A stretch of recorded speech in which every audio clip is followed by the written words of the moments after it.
What's up, guys? It is your host, the FM Guru. We are so back with another video. Let me adjust that real quick. Yeah, guys, we just got done with the farmers market this past weekend. It was actually a Christmas market. It was very, very good. It was my best one of the year, and I'm excited to put that in the vlog for you guys. But today we're going to be talking about a tier list of the different pros and cons. We'll say the upsides and the downsides of being at a farmers market and running a farmers market business, that is. So, boom. I'm excited, guys. I'm locked in. But if you have any questions, feel free to hit me in the description box. I am your one-stop shop for all your farmers market needs. That was supposed to say comment box, the comment box. But if you have any one-on-one consultation needs, that's going to be in the description box. And if you want your own herbal cider, it's amazing. My favorite is Stay Calm, No Stress. I don't really get stressed like that. I just like the taste of it. It's like an earthy chai. I like adding it to oat milk. But anyways, that is going to all be in the description box down below. So the upsides, the big upsides, the downsides, and the big downsides of a farmer's market. Let's just get straight into it. So, number one, right? When we talk about the upside, I'll say a big upside about being at a farmer's market is that it strengthens your mind. There's a lot of things in life that you could go through, a lot of adversity that will strengthen your mind. And I'll say something that's the biggest adversity that I went through that strengthened my mind is being at a farmer's market, because it is something that is a healthy environment that you can get very decent criticism that's not toxic criticism, and that criticism helps you grow. And when you're growing and when you're taking all these L's, every single L you take, you learn from it, and you just get stronger and stronger and stronger every time. It's just like going to a gym. When you first go to the gym, you might be nervous. You're like, who's looking at me? Am I doing this workout right? But 4 or 5 years down the line, you have your routine and everything. You don't care who's looking at you. You're the man. Boom. The next one we're going to talk about is bad weather. That is a big downside. So my experience, this is all going to be out of order, by the way, but my experience with the farmers market, there have been some crazy, I'm gonna see if I can even put the video in here. There have been some crazy weather days. I remember one specific weather day where it completely flooded the market. And I'll actually do that in a story time right after this, actually, but it completely flooded and I lost the top of my hot water urn. A lot of people lost their stuff. If you have a bad weather day and you're baking bread, for example, you can't hold the bread for 2-3 weeks. It's fresh, it loses its freshness, so you have to give it away. And there's been markets where the forecast will be, oh, it's gonna be a perfect day. It rains like crazy. So I'd say bad weather is a bad one.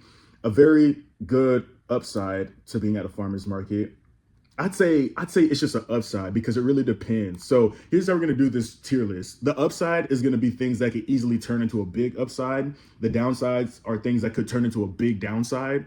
But the upside is like in general, it's person to person. It depends on what this person does. But the big upside is most people will have this benefit. The big downside is most people will have this downside, right? So the potential, I put this orb ball because when you look in that orb ball, you see infinity. There's so many colors in this one orb ball. Whenever you do a farmer's market and you start a business, there's so much potential. If I take all the people that I started with the farmer's market with, my booth mates and my vendor friends, I've known countless amount of people that they either moved on to bigger craft shows and bigger craft fairs, or their online sales blew up, or they took it as Shark Tank, or they had an investor that was just walking one day and said, hey, I want to invest in your product. The possibility, if you just stick at the farmer's market, the possibilities are literally endless. You don't know what store owner could be walking through, because when you go to a farmer's market, sometimes these are people that have some really decent money and you don't know who they could know. The possibilities are endless. Or if you're me, I'm selling online now and I'm about to take my business to the moon online. The possibilities are endless selling at a farmer's market. The next thing I would say is that is a downside of a farmer's market is the fluctuation, right? So the thing about a farmer's market is you could work super, super hard on a product, and you would think because you work super hard on that product, it's supposed to be good. Or you would think you got to get rid of linear thinking when you're at a farmer's market. You would think that because I worked hard on this product and people that I gave it to, like friends and family, they liked the product. If I take it to the farmer's market, they're going to love it and I'm gonna make X amount of money because there's gonna be X amount of people here. It doesn't work like a math equation. If I tell you the amount of times where I went to a state fair and I said, oh, they have 600,000 people. If only 1% of 600,000 buy my product, then I'm gonna be good. The amount of times that I did that and I was completely wrong and I broke even or I was in the hole, man, that's what built my strength in my mind. That's what really built my character, because that just will tear you up, man. The fluctuation of it not being linear would just tear you up, is what I'm saying. So the upside of farmers market is, whether you're doing it part-time or whether you're doing it full-time, the money of it is extra money, of course. The downside on the same way is the money, because upfront you're spending money for cost of goods, you're spending money for advertising, you're spending money for your booth. And if you don't know what you're doing at the market, or you don't adapt, I see a lot of people don't adapt and they don't really look at what they're doing wrong. If you don't adapt, you're going to lose money. So that's another thing. A big downside, I'd say, is you're going to miss out on a ton of events, right? So whether it be birthday parties, whether it be church, because I used to go to church a lot, like every Sunday before I started working at markets. Now I go on Tuesdays. You're going to just miss out on events, because either you're making the product during the week, and especially if you have a full-time job and you're at the market. If you have it's like my world history AP teacher said. He said there's a triangle. He said there is your social life, sleep, and school. He said pick two, because in life, guys, you only have so much amount of time during the day. You only have so much energy, especially if you have a family and kids. It gets a lot harder. That's why I'm single right now and I'm grinding this out. Doing a full-time job and the farmers market, it's dang near like a part-time dash full-time job. No, if you're taking it seriously, it's dang near another full-time job, and the fluctuation might get to you. Yeah, man, you don't have time to be going to events unless you get to a point where you're able to only have the farmers market of what you're working on, and you can plan your own schedule like me. Like now I can go to an event if I want to. I can afford to miss a farmers market day, but I choose not to. But at the beginning, I couldn't afford it at all. Right. So another downside of working at a market is cappers. These are people who sample at the market. They take a bunch of your samples. They ask you what your story is. They ask you, oh, how'd you come up with your business? They do all that just to buy nothing.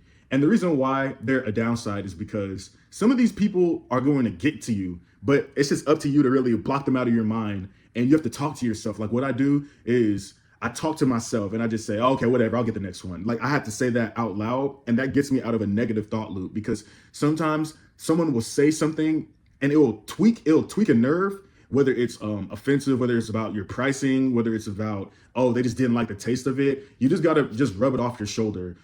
Just rub it off your shoulder. But that's part of strengthening your mind. Like it just, yeah, bro, just rub it off your shoulder.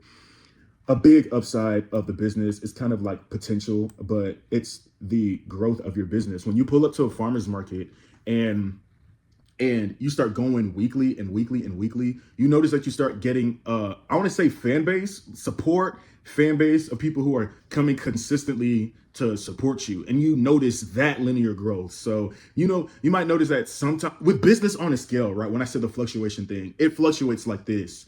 But when you keep going to a farmer's market each and every week, you might go like this and fluctuate, but you're consistently going like this. And when you're at a farmer's market, you cap out like right here, you plateau. Everyone's going to plateau at a farmer's market because there's only so many people. There's only so many hours of the day. There's an 8-hour market and a 4-hour market, but either or, you're going to plateau with the amount of people. They only have so much money to spend.